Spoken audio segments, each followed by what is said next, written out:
Sinceramente, a mí se me tornaron increíblemente difícil, porque ¿cómo yo puedo explicar en palabras sencillas la obra más maravillosa que todo el universo pudo contemplar, que fue la encarnación, la muerte y la resurrección del Hijo de Dios?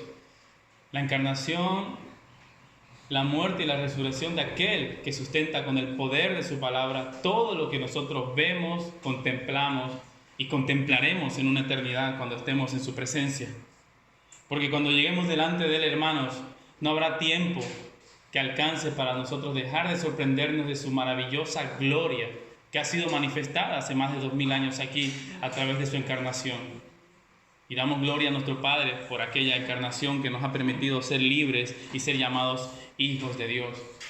Hermanos, por muchas personas este pasaje de Filipenses capítulo 2, de versículo 5 hasta el 11, es considerado como un salmo maravilloso, un cántico precioso, donde nos expresa la obra salvífica de nuestro Señor Jesucristo, de Cristo, aquel que nos amó antes a nosotros.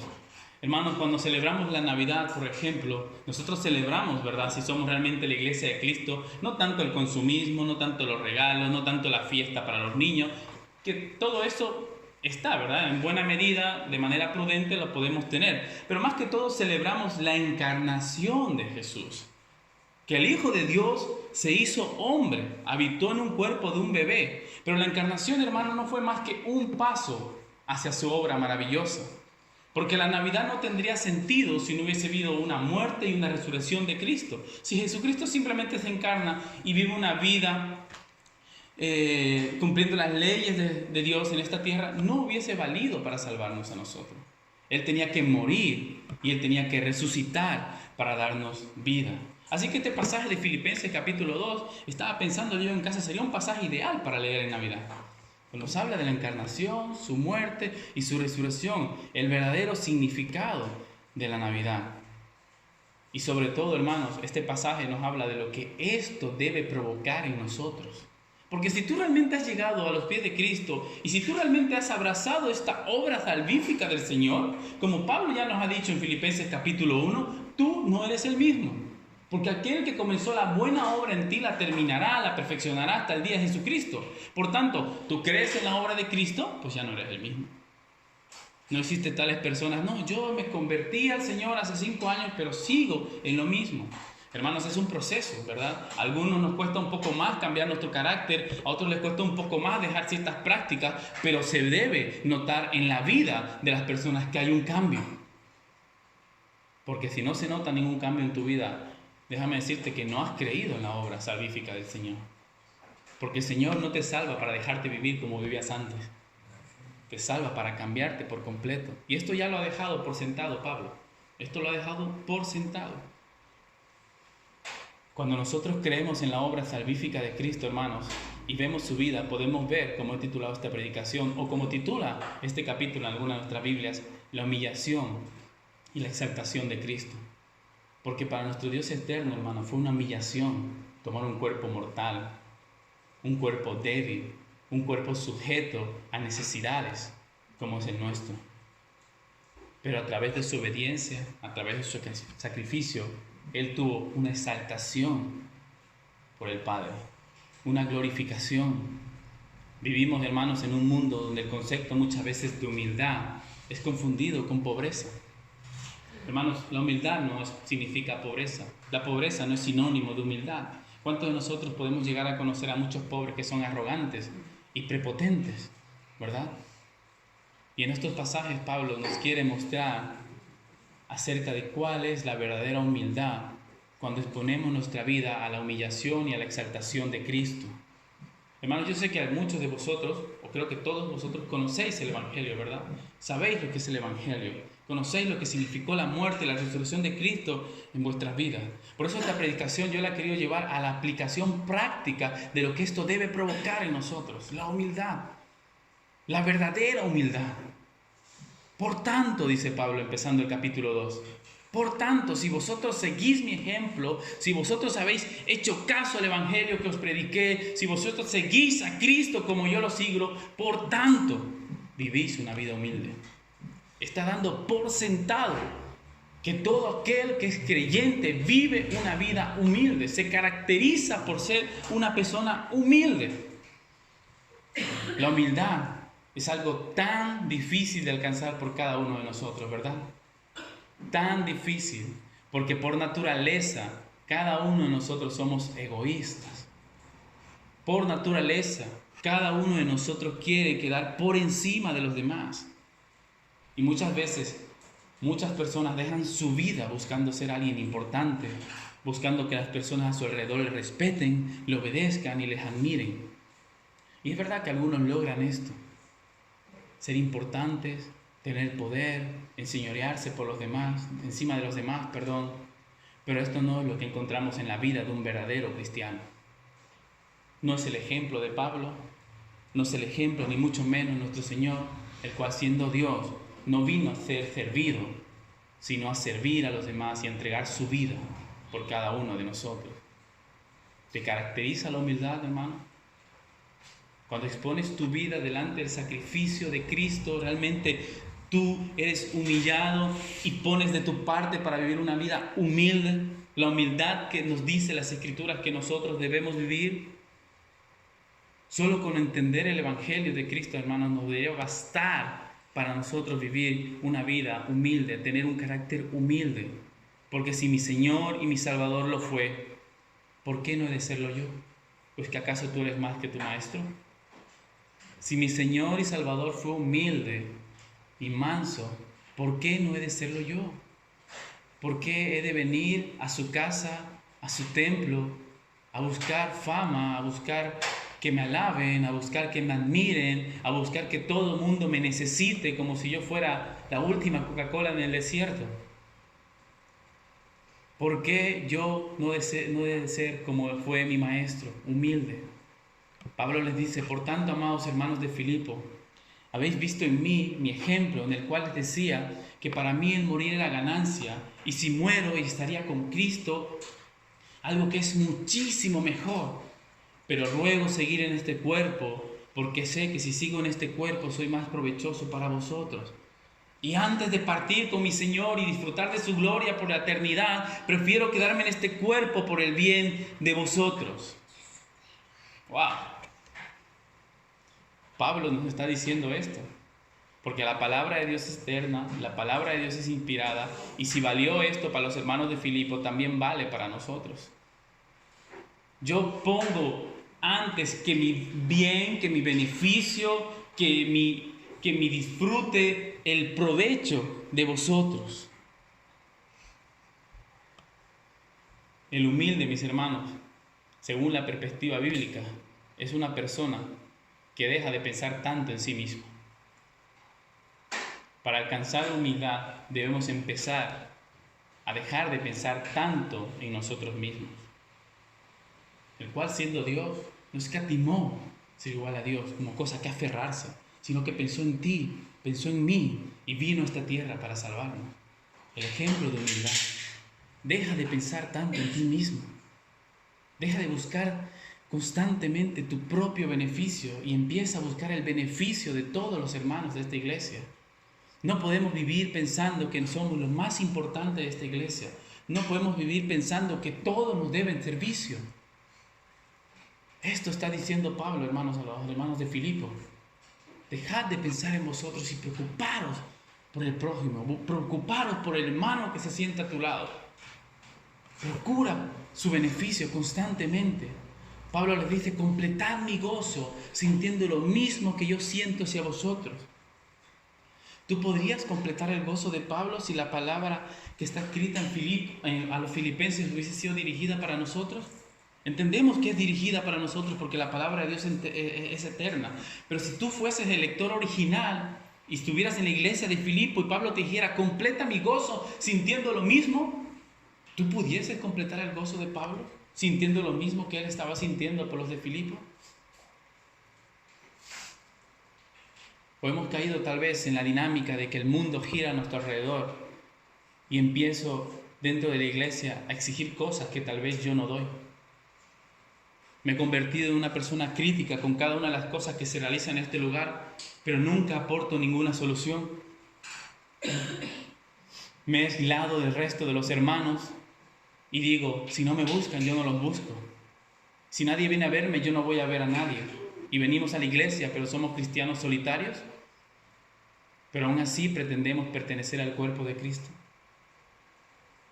La verdadera humildad, hermanos, si tú tienes esta humildad que la Biblia demanda que tú tengas, que la palabra de Dios demanda que tú tengas, no eres un cristiano solitario. Vives en unión porque pertenecemos a un solo cuerpo, al cuerpo de Cristo. Hermanos, ¿tú te has puesto a pensar cuántos problemas nos hubiésemos evitado tanto dentro de la iglesia como fuera de ella si dejáramos de pensar tanto en nosotros mismos y aplicáramos ese amor del cual Pablo nos habla, buscando el beneficio de los demás? Hermanos, luchamos todos los días con el egoísmo. Esto es una realidad. Tú, yo y todo el mundo lucha con el egoísmo diariamente porque esa es nuestra naturaleza. Pero si eres cristiano, tu naturaleza tiene que haber cambiado. Poco a poco, paso a paso, vamos pareciéndonos más a nuestro Señor. Ponemos de nuestra parte para que el egoísmo ya no nos supere a nosotros y busquemos siempre nuestro beneficio, sino que nos ponemos a pensar en nuestro hermano, en lo que él necesita, en lo que a él le hace falta, en de qué manera yo puedo ser de bendición para él. Me lleva a pensar que yo no soy superior a mi hermano, me lleva a servirle diligentemente, me lleva a orar por él, me lleva a perdonar sus faltas porque yo puedo ver que él no es más que un pecador perdonado por gracia, al igual que yo. Al igual que yo. El verdadero cristiano humilde, cuando un hermano le comete una falta, no se la toma en cuenta porque ha entendido que a él se le ha perdonado mucho más de lo que su hermano le vaya a poder hacer mal en toda su vida. Sé que he dicho muchas veces esto, hermanos, pero no estamos aquí para exigir nuestros derechos.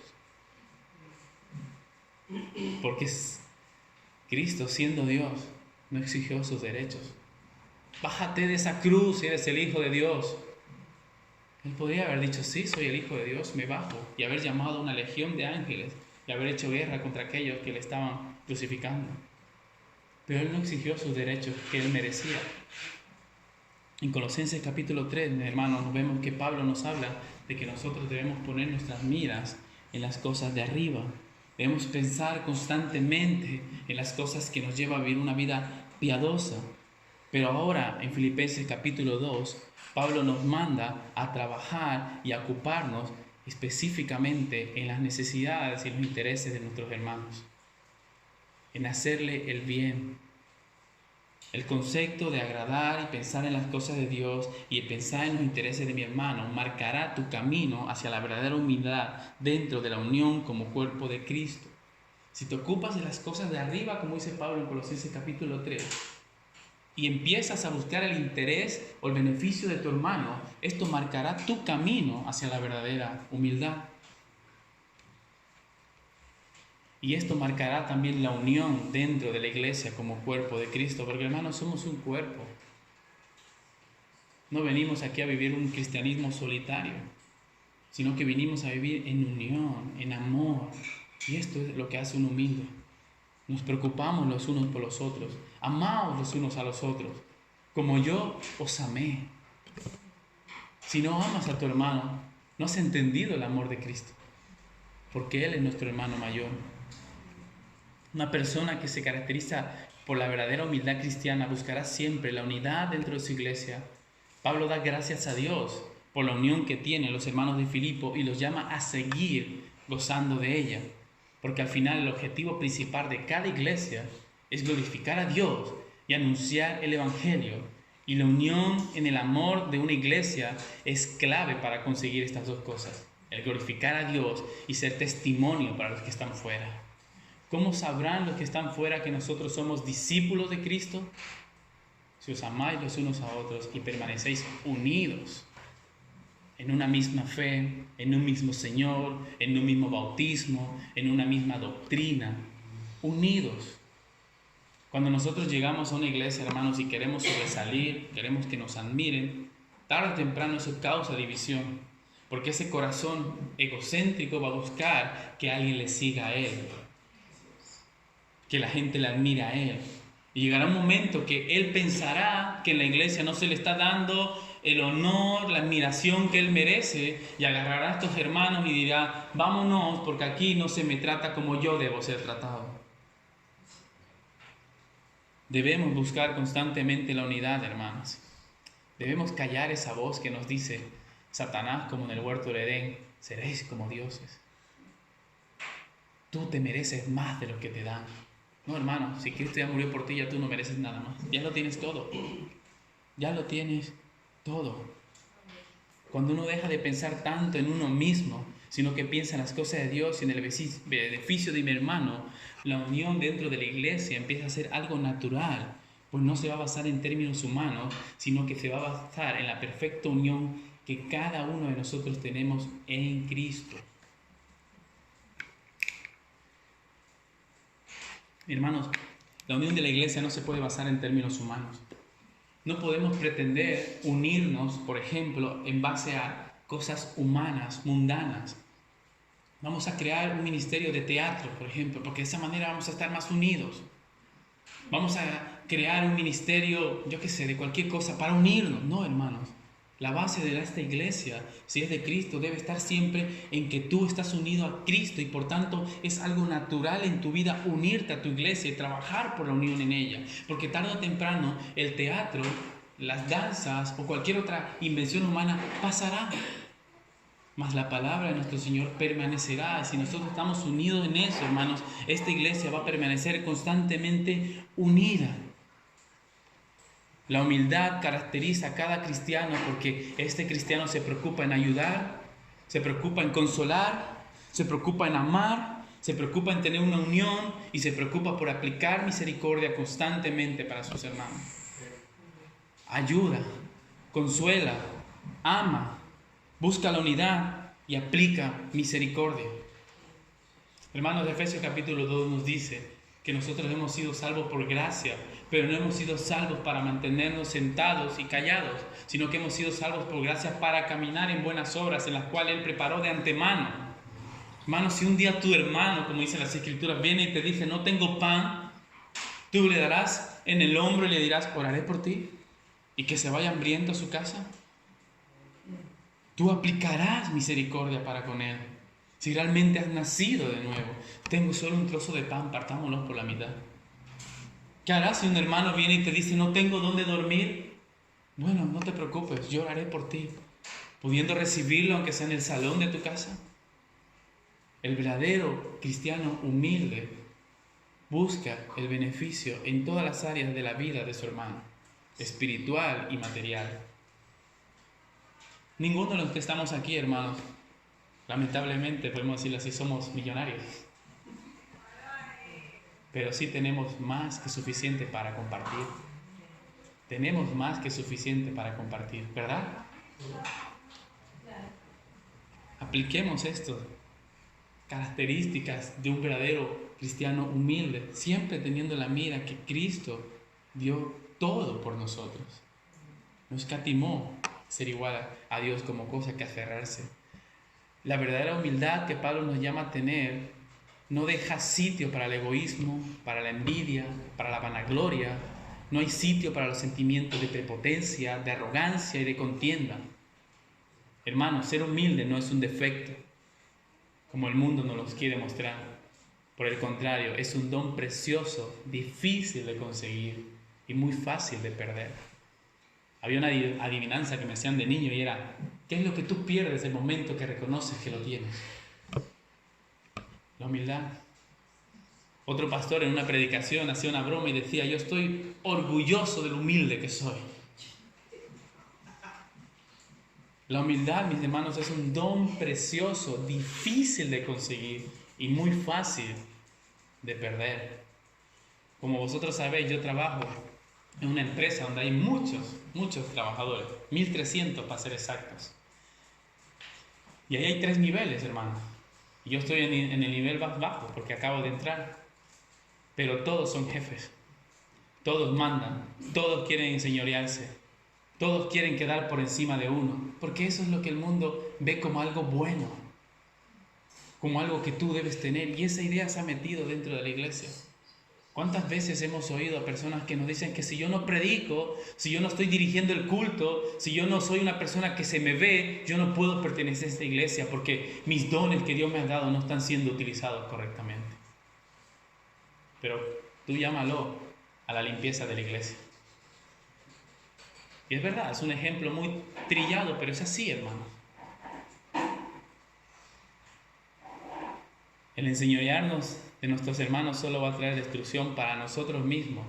No va a haber gozo. Por eso Pablo le dice, completad mi gozo y sentid vosotros gozo. Una persona que está buscando constantemente ser promovida o ser admirada no es una persona con gozo. Porque cuando no lo consigue, vive frustrado, vive triste. Pero una persona humilde que llega a la iglesia y dice, bueno, yo vengo aquí a servir, no vengo a buscar alabanza de los hombres, no busco a que los hombres me agradezcan, yo vengo a trabajar para Dios. Estará gozoso, hermano, porque trabaja para el que mejor paga, que es nuestro Señor y Salvador. Dejemos de pensar tanto en nosotros mismos. Busquemos ser de ayuda, de consuelo. Busquemos amar a nuestros hermanos si no los amamos. Busquemos la unidad dentro de la iglesia. Busquemos ser compasivos, misericordiosos con los demás. Busquemos esto, hermano, porque de lo contrario, nosotros viviremos una fe o un cristianismo totalmente deprimido, totalmente frustrado, porque no a todos el Señor le ha dado el don de la predicación, no a todos Dios le ha dado el don de presidir, no a todos Dios le ha dado dones que son un poco más visibles dentro de la iglesia. Y si nosotros no reconocemos esto dentro de nosotros mismos y empezamos a buscar escalar puestos que Dios no nos ha dado, vamos a acabar frustrados. Un corazón humilde se conforma con el don que Dios le ha dado, por muy pequeño que sea, porque entiende que aunque sea muy pequeña a la vista de los ojos de los hombres, Dios se lo dio y eso ya le basta.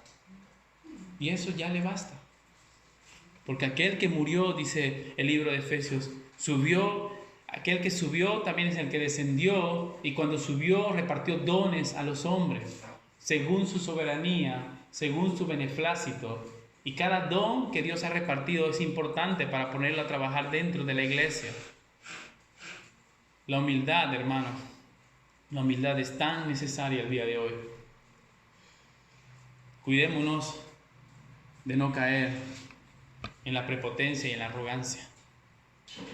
Cuidémonos, como dice el libro de Filipenses capítulo 1, del 5 al 8 en adelante, de tener el mismo sentir que también tuvo Cristo. Dice el versículo 5, haya pues en vosotros este sentir que hubo también en Cristo Jesús. ¿Qué sentir hubo, hermanos, en Cristo Jesús? Tú cuando has leído este pasaje, te has preguntado, ¿qué sentir tuvo Cristo? ¿Qué sentir tuvo Cristo cuando vino a la tierra? Pues Pablo y yo te lo acabo de decir. El sentir de ser humilde y de entregarse por todos los demás. Versículo 1 al 4 de este mismo capítulo. Este es el sentir que tuvo Jesucristo, el entregarse por cada uno de nosotros, el cual, siendo en forma de Dios, no estimó el ser igual a Dios como cosa que aferrarse, sino que se despojó a sí mismo, tomando forma de siervo, hecho semejante a los hombres, y estando en la condición de hombre, se humilló a sí mismo, haciéndose obediente hasta la muerte y muerte de cruz. Cristo no pensó en sí mismo, sino que pensó en manifestar la gloria del Padre y la salvación de sus escogidos. Cristo no vino a ser servido, sino que vino a entregarse por los demás. Cristo manifestó su humildad en obediencia plena al Padre, aún yendo a la muerte, y Pablo nos especifica la muerte de cruz. Hermanos, hoy en día la muerte de cruz está tan no entendida dentro del pueblo cristiano, porque como todo mundo lleva una cruz tal vez, o la cruz ha sido menospreciada también por las personas que nos rodean. La muerte de cruz, hermanos, si lo traemos a nuestro contexto, podríamos decir que es como morir en una silla eléctrica o morir en la cámara de gas, una muerte que solo la merecen los peores criminales. Pablo te está diciendo eso. Él no fue solamente obediente a la muerte, sino que fue obediente a la muerte más humillante que podía haber en aquella época. La muerte de cruz. Y es más, como dice el profeta Isaías, en el capítulo 53, fue colgado entre malhechores. entre ladrones. Si es que no se le podía humillar más, vamos a poner 2 ladrones a su lado para humillarlo aún más de lo que es la humillación en una cruz. Cristo, hermanos, tuvo un sentir que no le importó ser humillado de esa manera.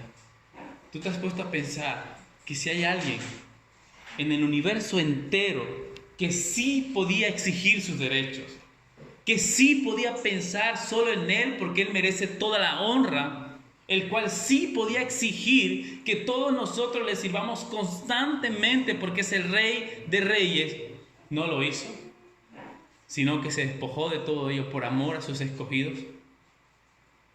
Ahora, ¿quién soy yo para no seguir su ejemplo? Si había uno que sí podía exigir sus derechos, no lo hizo. Si había uno que sí dijo, yo voy a servir y no voy a ser servido, y nosotros no podemos seguir su ejemplo. Hermanos, el Evangelio de Cristo te tiene que llevar a seguir su ejemplo. El Evangelio de Cristo te tiene que llevar a seguir su ejemplo. Y si no estás siguiendo su ejemplo, arrepiéntete. Y Él es justo para perdonarte y llevarte a vivir una vida que le agrade. La humillación de Cristo es el camino que todos debemos seguir, porque su humillación es el mayor ejemplo de humildad. En estos versos del 5 al 11 nos muestran la humildad de Cristo y también la exaltación de Cristo. Porque eso es también lo que espera aquel que tiene el mismo sentir que hubo en Cristo. Todos aquellos que tienen el mismo sentir de Cristo, todos aquellos que siguen su ejemplo y confían en su obra salvífica, tienen el mismo fin que tuvo Cristo, la exaltación. Juan Calvino dice sobre este pasaje: la humildad a la cual él los había exhortado en palabras, ahora se las recomienda, hablando de Pablo, siguiendo el ejemplo de Cristo. En la primera parte del ejemplo de Cristo nos invita a imitarle, porque esa es la regla de vida para cada creyente. Y en la segunda nos anima a imitarle, porque seguirle es el camino por el cual alcanzamos gloria verdadera. Si en algo he de gloriarme, me gloriaré en Cristo. Seguir a Cristo, hermanos, es seguir el camino de la gloria verdadera. ¿Tú quieres alcanzar gloria? Sigue a Cristo. ¿Tú quieres ser alguien importante? Imita a Cristo. ¿Tú quieres ser reconocido algún día? Camina como caminó nuestro Señor. Toma tu cruz y síguele. Así que el ejemplo principal de nuestra vida es Cristo. Y Cristo nos dejó un ejemplo de sumisión. Una sumisión, hermanos, o un término que hoy en día también está siendo muy despreciable. Y más hoy en día con la corriente radical del feminismo que acampa por todos lados y que también se ha introducido dentro de la iglesia. La sumisión es un concepto clave a la hora de imitar a Cristo y mostrar la humildad cristiana. ¿A alguno de vosotros les gusta ser sumiso? A nadie. No estamos hablando, mi hermano, de una sumisión como el mundo la muestra, que a veces se levanta un dictador y tenemos que estar sumisos a un hombre despiadado, a un hombre tirano, a un hombre que solo busca su beneficio, sino que las Escrituras nos están mandando que si imitamos a Cristo y somos humildes, nos sometemos, somos sumisos a un Dios lleno de amor, lleno de misericordia, que siempre busca nuestro bien, nuestro beneficio. El camino a la verdadera humildad es el ejemplo de Cristo de sumisión. Una sumisión a la cual nosotros estamos llamados a tener hacia Dios. La sumisión y la humillación nos va a llevar a la exaltación. Dice Santiago capítulo 4, versículo 10, citando Proverbios 3, que humillaos delante del Señor y Él os exaltará. La sumisión y la humillación delante de un Dios bueno, amoroso y misericordioso es el camino hacia la exaltación. Hay una promesa de glorificación para los humildes, para los que se someten a Dios y siguen el ejemplo de su Señor. Porque nosotros caminamos en pos de Él. Nosotros estamos llamados a tomar su cruz y seguirle. Cristo se humilló delante de Dios al tomar forma de hombre. Y toma atención a lo que voy a decir, hermano, para que aprendas un poco más acerca de teología.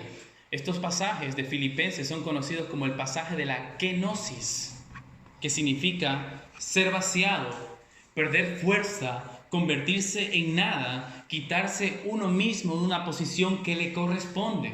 Estos pasajes son conocidos como la kenosis de nuestro Señor. Y la kenosis en Cristo significa que Él se despojó a sí mismo de retener y aprovecharse de su condición de Dios y tomó la naturaleza humana para poder morir. Si Él no toma la naturaleza humana, Él no podría morir.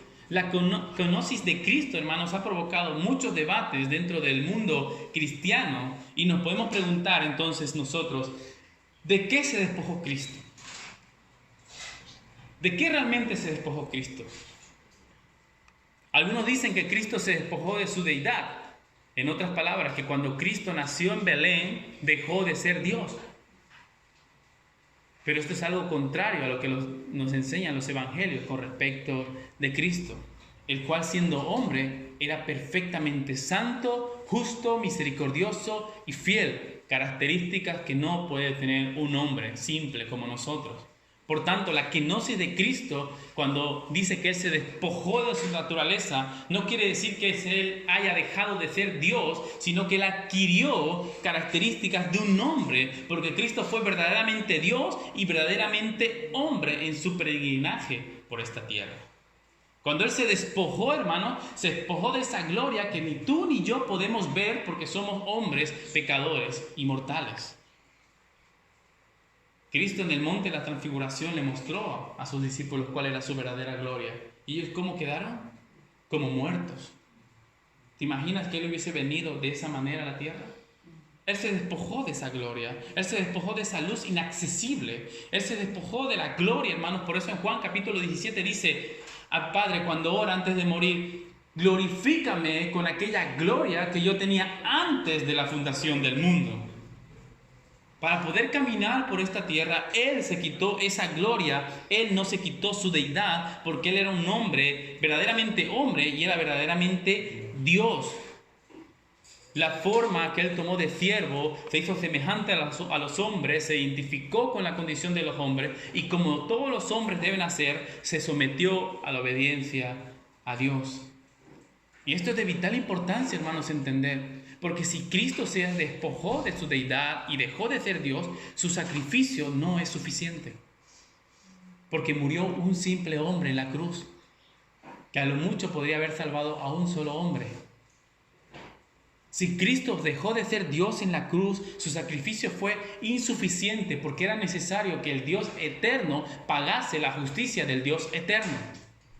Pero también era necesario que un hombre como nosotros pagase la deuda delante de Dios por todos los hombres.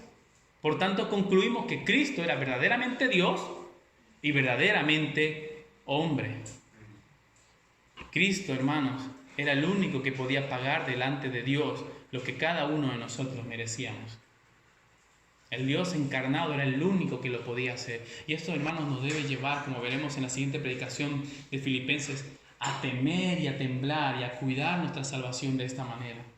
¿Cómo es posible que el Creador de los cielos y de la tierra haya visto algo en mí que yo no sé lo que ha visto, hermanos? Algún día tal vez lo veremos, o tal vez algún día lo entenderemos, o tal vez algún día solo veremos, como dice Efesios capítulo 2, que por el puro afecto de su amor se hizo hombre para salvarnos. ¿Cómo es posible que nuestro Creador pudo haber habitado en el cuerpo de un bebé, como cantamos un himno aquí, ¿verdad? Pudo haber estado a todas las necesidades que nuestro cuerpo está sometido. ¿Cómo es posible que Él hubiese tenido que trabajar con sus manos, tal vez para ganarse el pan de cada día? ¿Cómo es posible que esto pudo haber hecho mi Señor y Salvador? Aquel que merece toda gloria y toda honra. Ahora, ¿yo me voy a creer más que Él? ¿Yo me voy a creer más que aquel que podía exigir todo de nosotros y no lo exigió? Se humilló a sí mismo, haciéndose obediente hasta la muerte y muerte de cruz.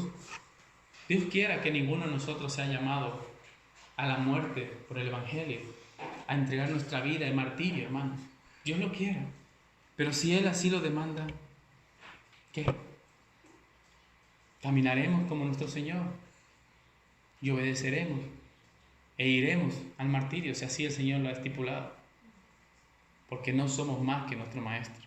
¿Qué si el Señor ha estipulado que en esta este momento de la época nosotros sintamos desprecio por nuestros compañeros de trabajo, por la universidad. Esta semana, el miércoles, pasaba clases de inglés y realmente me sentí tan humillado por simplemente decir, yo soy cristiano.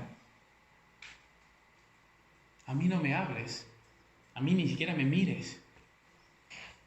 ¿Qué les ha hecho Dios a estas personas para que lo odien tanto? Ser manso y humilde, como nosotros estamos llamados a ser. Hermanos, nuestro Señor fue humillado y nosotros caminaremos por el mismo camino. Y cuando la verdadera humildad brote en nuestros corazones por la gracia de nuestro Señor, nosotros nos glorificaremos en esto. Pablo les está diciendo esto a los filipenses, y vais a sentir gozo por esto. Vais a sentir gozo por esto, porque glorificaréis a Dios en vuestros cuerpos. Por eso nos ha dicho en el capítulo 1, ya sea que esté en la cárcel, todo es para el beneficio del Evangelio.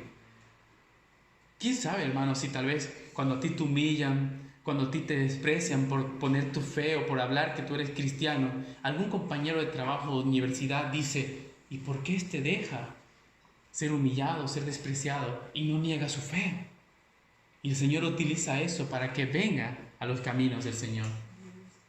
Estaba utilizando la cárcel de Pablo para que muchos viniesen a los caminos del Evangelio. Así que, hermano, no busques tu vanagloria dentro de la iglesia ni fuera de la iglesia, sino busca en todo tiempo ser humilde y glorificar a Dios aún en medio de la humillación. Ninguno de los que estamos aquí, mis hermanos, el día que nacimos, la doctora o la matrona agarró y nos dijo, bueno, este niño ha nacido para morir, ¿verdad? Pero cuando Cristo nació para morir. Porque si no, no tendría sentido su nacimiento. Cuando Pedro le dice a nuestro Señor, no te acontezca esto, Señor, no te acontezca ir a la cruz. Él le responde, apártate de mí, Satanás, porque para esto he venido. Para esto he venido. Para ser humillado, encarnecido y para morir en una cruz por ti y por todos aquellos que van a creer en mi nombre. Por todos aquellos, como dice Juan capítulo 10, versículo 15 al 18, así como el Padre me conoce y yo conozco al Padre y pongo mi vida por las ovejas. Por eso me ama el Padre, porque yo pongo mi vida para volverla a tomar. Nadie me la quita, sino que yo de mí mismo la pongo. Tengo poder para ponerla y tengo poder para volverla a tomar. Hermanos, la cruz no se le escapó de las manos a Dios. No pienses tú que la cruz del Calvario, se le fue las manos a nuestro Dios, los hombres aprovecharon. No, todo estaba estipulado, porque tenemos un Dios soberano que vino a morir, a poner su vida, porque Él tenía poder para volverla a coger. Esta clase de muerte causaría mucho impacto hoy en día, hermanos, si la viéramos, ¿verdad?, por televisión. Aún causa impacto, como he dicho hace un momento, ver personas que son ahorcadas por ciertos delitos o ver personas que son inyectadas con alguna sustancia letal. Vemos también que estas personas que sufren estas muertes son totalmente avergonzadas, ¿verdad? Nadie quiere ni siquiera acordarse de sus nombres. Esto es lo que sufrió nuestro Señor. Él vino a morir en una cruz para alcanzar la mayor gloria que nosotros podamos llegar a contemplar. ¿Y por qué lo hizo, hermano? ¿Por qué lo hizo? Dice Filipenses capítulo 4, para que nosotros no busquemos nuestro propio provecho, sino el de los demás, para que veamos, Filipenses capítulo 2, para que veamos su obra salvífica, su entrega por los demás, y nosotros podamos alcanzar salvación y busquemos así el provecho de los demás. Él dejó toda su gloria en el cielo y descendió a esta tierra y se convirtió en un hombre y sufrió la muerte de un criminal por otros. ¿Qué mayor ejemplo de entrega por los demás? Busquemos esto, hermano. Yo sé que estos pasajes son tremendamente difíciles y leyendo un poco acerca de los comentarios, de la historia de estos pasajes, de los teólogos, lo que han hablado de ellos, hay tantas interpretaciones, hermano. Pero esta mañana yo lo quería aplicar hacia la humildad. Yo lo quería aplicar hacia la humildad, hermanos, porque más ahora en una iglesia que se está plantando recientemente como es esta, necesitamos esa humildad que caracteriza a cada creyente para crecer en unidad. Para que cuando llegue un hermano o una persona que no conozca el Evangelio, todos a una podamos hacerles sentir que este es un cuerpo, esta es una iglesia que ama, que bendice y que no importa los pecados que hayas cometido, porque tenemos un Dios que lo perdona todo, porque nos ha perdonado a nosotros.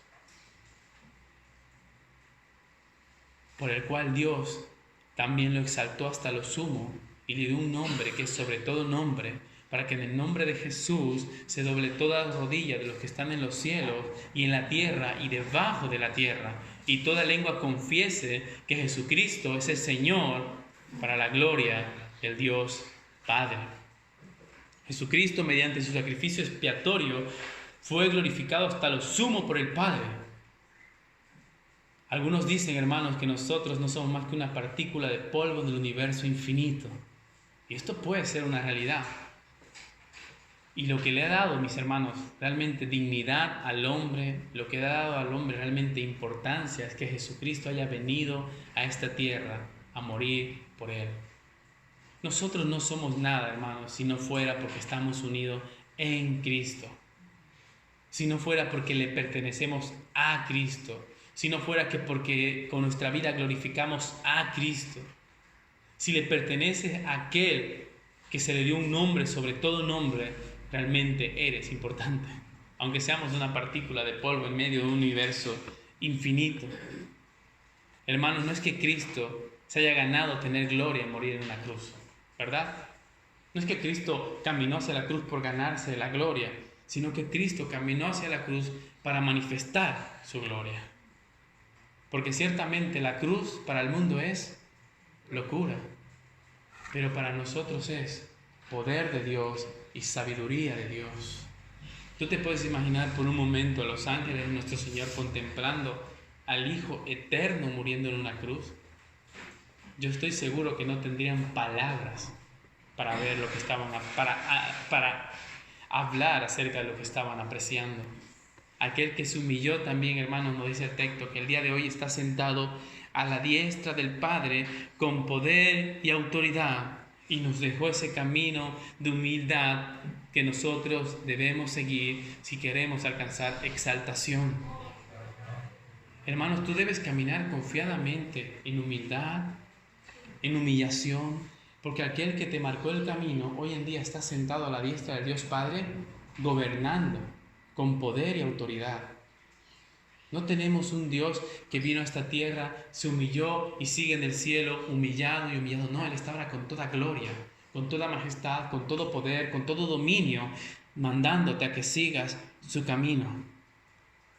Debes vivir en esta vida doblando tu rodilla delante de Él y confesando con tus labios que Él es el Señor.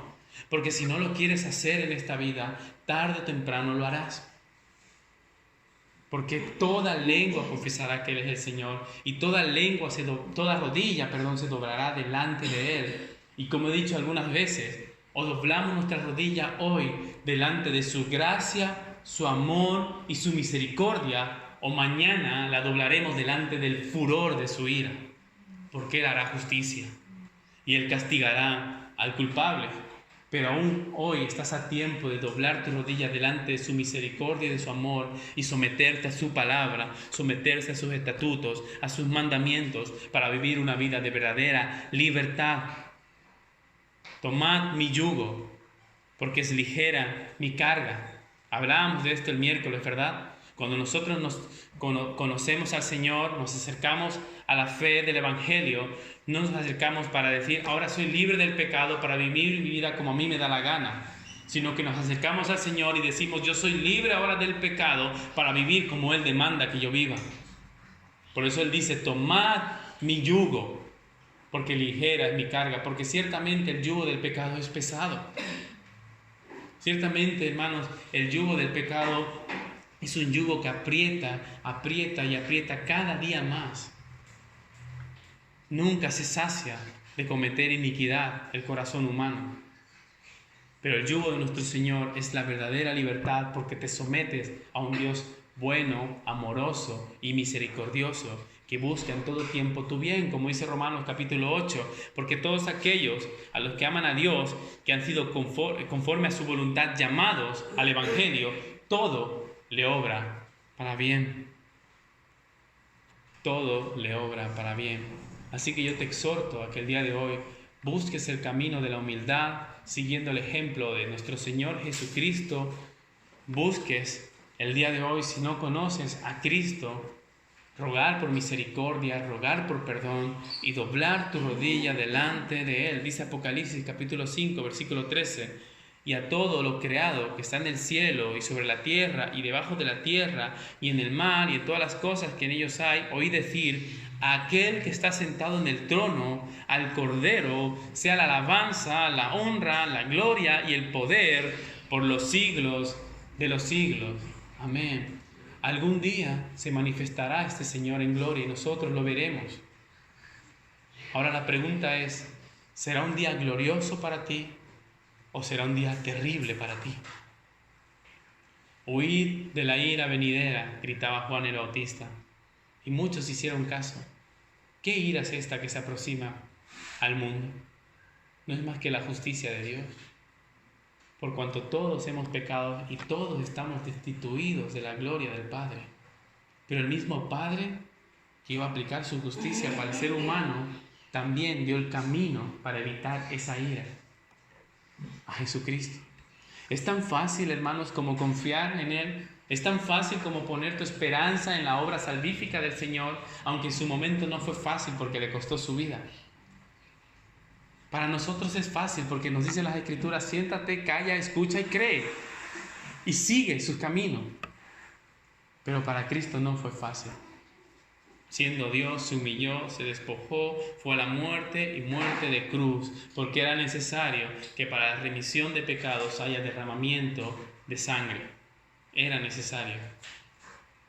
Tal vez para nosotros en otro tiempo esto era una locura. ¿Por qué Dios no nos perdonó y ya? Si Él es todo amor, ¿por qué no hizo la vista gorda y ya? Hermanos, Dios es todo amor, pero también es justicia. Y si Él perdona, excusándose en su amor, estaría haciéndose injusto, ¿verdad? ¿Cómo trataríais vosotros a un padre que nunca castiga a su hijo porque le ama? ¿Cómo consideraríais que es este padre? ¿Mal padre o buen padre? Un mal padre. Dios no es un mal padre. Dios es la fuente de la justicia. Él te amó y debía aplicar su justicia sobre ti. Y como tú no podías soportarla, envió a su Hijo que sí podía hacerla. Jesucristo. Por eso es que el día postrero, hermanos, muchos recibirán misericordia y muchos recibirán justicia. Dios no será injusto, porque en los que aplique misericordia aplicará la justicia de Cristo, y en los que aplique justicia le aplicará el justo pago por sus pecados. Y Él será glorificado en todo, aún por encima de tu maldad, aún por encima de que tú le niegues el día de hoy y tú te rías del Evangelio de Cristo. Él será glorificado. Elizabeth Elliot decía, 2000 años después, aún aquella rugosa cruz, aún aquella vieja cruz donde colgó nuestro Señor, sigue salvando el día de hoy. Sigue regenerando personas pecadoras. Sigue comenzando buenas obras en los corazones de los hombres para poder caminar como nuestro Señor caminó. Yo te invito a que vengas al camino de Cristo. Yo te invito a que te acerques a Él, a que te cuestiones tu cristianismo, a que te hagas una sencilla pregunta: ¿soy realmente cristiano? ¿Soy realmente cristiano? ¿Realmente he nacido de nuevo? No importa cuántos años lleves en la fe. Cuestiónate esto, hermano. Y que el poder del Espíritu de Dios dé testimonio dentro de tu corazón de que realmente eres hijo de Dios para la gloria de Dios Padre. Vamos a orar. Señor, te doy las gracias por este día. Te doy las gracias, Señor, porque aún en medio de las limitaciones, Señor, aún en medio de los problemas que podemos llegar a tener, Señor, tú has querido, te ha placido que el día de hoy podamos oír tu palabra, Señor, y que tu palabra sea la que obra en nuestros corazones. Que nosotros podamos por el poder de tu Espíritu, seguir el camino de Cristo, un camino que es realmente tan difícil de seguir, Señor, porque si hay algo que nuestro corazón odia hacer es humillarse, ser humilde, someterse.